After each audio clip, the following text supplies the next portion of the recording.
Okay, good morning, teacher and also classmates. We are the group number 4, and the members are Farias, Jessedy, Contreras, and Espinal, Anthony.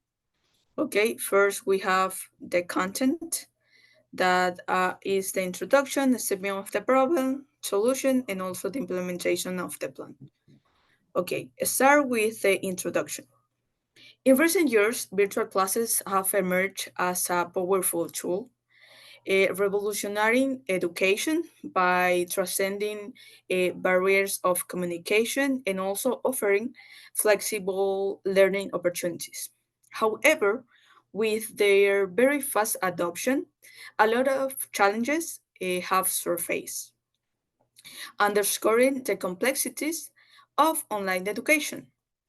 According to Willing and Johnson, technological issues to pedagogical hurdles, issues of isolation, lack of motivation, and also disconnectedness may be factors that influence a student to leave a course. It's for a reason that in this research, we will delve into the multifaceted issues in virtual classrooms, exploring also their impact on students, but more in teachers that are a vital part in virtual classes. Okay, then we have a statement of the problems. As I mentioned before, there are different issues around virtual classes, but uh, in some research mentioned one big problem. Binder, in her article, Seven Top Challenges with Online Learning for Students, mentions a low level of knowledge about technology. And this information is supported also by the University of Illinois in the article Strengths and Weaknesses of Online Learning. It's for that reason that we choose that we choose focus on these problems because we consider that it's very important to make a solution for this problem. Now my turn. Okay, I am talking about general objective to empower teacher with a low level of technological proficiency to leverage digital tools and resources in their classes, fostering student engagement, creativity, and academic achievement in diverse learning environments. So, education face new challenges because a teacher must be prepared to face this challenge. Uh, Education and technology going to relate and to work together, and teacher need to know how to use technological tools and how to implement this technological tool at the moment to teach. In this case, the majority of the teacher usually use traditional methods. For instance, repetition to teach speak, to look for one word and a dictionary. So now there are a lot of applications. There are websites. In this case, artificial intelligence that is so important because some applications have a speed recognition where a student can practice speaking, and this application help to improve and to say what is your mistake. So that is the points. The next slide. Okay, we have a specific objectives. First, to facilitate hands-on workshop and interactive section at familiarizing teachers with fundamental technological tools and platform commonly used in modern education. So technology is so essential in different areas, not just education, science, sport, medicine, a lot of areas. But in education, a teacher should be how to use a different platform, different website. So modern education, student need to relay that with awareness. So the next, to provide ongoing support and mentorship opportunity to reinforce learning, encourage experimentation with technology and the classroom, fostering a culture of continuous improvement and innovation among educators. So that is the reality. Teacher must be prepared. How? Workshop, interactive session. That is the goal, because some teacher in this case they know how to use even though computer. So it's a big problem. The next, to conduct a comprehensive assessment to identify the specific areas of technology in which teacher low proficiency, including hardware operation, software utilization, and digital pedagogy. So the next slide, solution, professional development workshop. Organize workshops or training sessions specifically designed to teach teachers how to use technology for virtual teaching. This workshop can cover bases such as navigating online platform, creating digital presentation, and conducting virtual assessment. All right. Teacher must be prepared to use different technological tools. The first is to workshop. When teacher come a workshop, they can prepare, they can know how to use, how to implement, how to improve the learning, teaching process, and help students. Obviously, technological is not all very well, but teachers have to know how to implement. Obviously, this tool a student must to use to improve English, not just English, because you can learn a lot of language, you can learn a lot of stuff, you can travel with technology to read article, to read digital information, to make friends with different application. In the case Tandem, Tandem is application when you can make people learn a new language. So this is the most important. How to use a student obviously sometimes no. So teacher need to look for this information and to give the student this tool and they to improve the English. All right, so continue my please, my peer, sorry.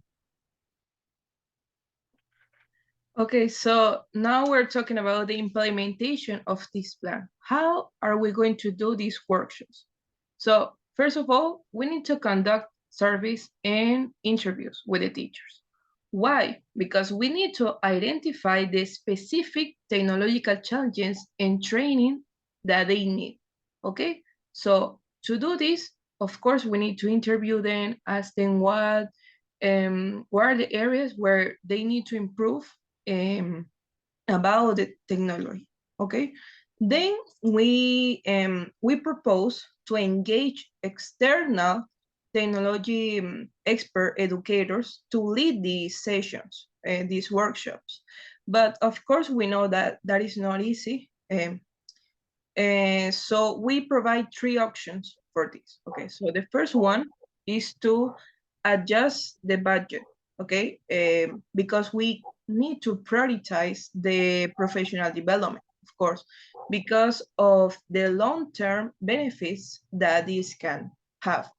Because in this way we can improve educational outcomes. So our institution need to realize and prioritize this. Okay, so apart from that, we provide another option, which is forge partnerships with educational foundations. Here we're talking about maybe a technological company or government entities that can support teacher training and educational technology. Okay, so in this case, we say that we can make some partnerships. So in this case, we need to look for them, okay, because they're willing to help us to implement our plan. And the last one is, well, is simpler, is invest in a core group of teachers who can train their peers. So in this case, we are choosing maybe the younger teachers who maybe know more about technological tools. So, okay, the next point is organize the workshops at times that are convenient for teachers. Okay, this is really important because there could be possibly after the school hours, of course, or during designated professional development days. So in this case, we're talking about making a schedule that every teacher can follow, okay? And also about the delivery of these courses, we provide three types of them. They could be in-person sessions, which are not easy, of course. We need to accommodate the different learning preference and needs, and also their schedules of the teachers when they are free to do it. And also, we have the online webinars, okay? This is to demonstrate and practice online teaching techniques, which are the most important for our plan. And finally, the hybrid options, okay, which combine in-person and online methods. So every teacher can be part of this plan, okay? And finally, we have we need to use critical assessments and observations. This is after all the plan is done because we need to evaluate the improvement in technology use in virtual classes. We need to evaluate how well our plan works, okay? And that's all the implementation. Next slide, please. Okay, so in this part, we provide this timeline for the development of the plan. So here we're talking about 3 periods. We have the first period, which is from May to June. And in this case, here we're starting with the interviews, with the analysis, with the searching for example, the foundations, the partnerships, and organizing, okay? And the second period is from July to October. In this case, here we are here's the implementation of the courses, the delivery of the courses. And finally, the third period, which is in November, which we do the evaluation and reporting, the final part of this. The next slide, please. Okay, and the strengths and opportunities. Okay, we provide some of the maybe advantages of our plan. And for example, we have hands-on approach. And here we're talking about how these courses are the most effective for skill acquisition, right? And because they're going to allow teachers to immediately practice and implement these new skills. Then the support and mentorship. Of course, we are creating this environment of professional growth for our teachers, and we encourage them to continually integrate technology into their pedagogy classes. Collaborations and partnerships, well, of course, with tech companies, which can provide expertise, the funding, or the resources for our plan. And of course, all of these are going to enhance student engagement. Why? Because teachers, they are going to become proficient in digital tools, right? And this, of course, is going to create more engaging and interactive learning experiences. And this leads to the preparation for future challenges. We don't know what is going to happen in the future, but we are going to equip teachers with digital skills so they can be prepared for that. For example, we are in an energy crisis, right? So, of course, virtual classes are a great option that we can use now, so it's really useful. And finally, the innovation in teaching. Of course, as teachers become more proficient, they are going to incorporate these innovative teaching methods, and they can do, for example, flipped classroom or blended learning. So this is going to enhance student engagement and the learning outcomes. As we can see, there are many strengths opportunities, and advantages of our plan. Okay, here continue my partner with the summary. Okay, here we have the summary. In response to the challenges outlined by Binder and the broader issues of low technological proficiency among teachers, or our objective aims to enhance educators' skills through professional development workshops, also by providing hands on training, ongoing support, and target assessments. We seek to empower teachers to effectively leverage technology in virtual classrooms. Ultimately, our goal is to foster a culture of continuous improvement and also innovation among educators, leading to enhanced student engagement, creativity, and also an academic achievement in virtual learning environments. It's important to mention that our plans also centers on empowering teachers with low knowledge about technology. These workshops are meticulously designed to provide hands on training, as I mentioned before, in navigating online platforms, creating digital presentations, and also conducting virtual assessments. Thank you. Here are the reference also that we use in our research. That's all. Thank you.